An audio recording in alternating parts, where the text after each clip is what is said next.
Hurricane Matthew leaves behind millions of dollars in damage. Good evening, everyone. I'm LaDawn Davis. Infrastructure interrupted, homes destroyed, and severe flooding recorded as the storm passed through the Bahamas.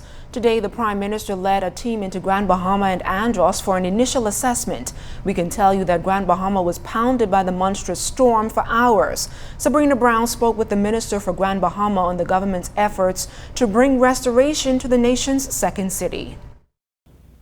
The island of Grand Bahama hit hard by ferocious Hurricane Matthew. The storm passed over the island as a Category 4 system Thursday night. Light poles snapped, trees were uprooted, and roofs blown off. That's the scene around the entire island.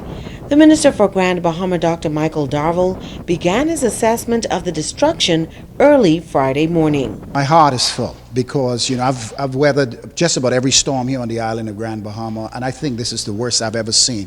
One thing I would like to say to the residents of Grand Bahama is that God has been good to us despite the devastation that we see from west end to east end. But as we begin to hit the various aspects of the road, we begin to truly understand what has happened here in Grand Bahama. Right now, we have all of the heavy equipment crews out, clearing all of the power lines, clearing the streets, but we are advising the residents of Grand Bahama to please stay indoors because we know that the majority of injury that take place in the storm is after the storm. Many homes have been partially or entirely destroyed, and those residents are in need of immediate housing. The minister talks about the government's efforts to assist those who were displaced by the storm.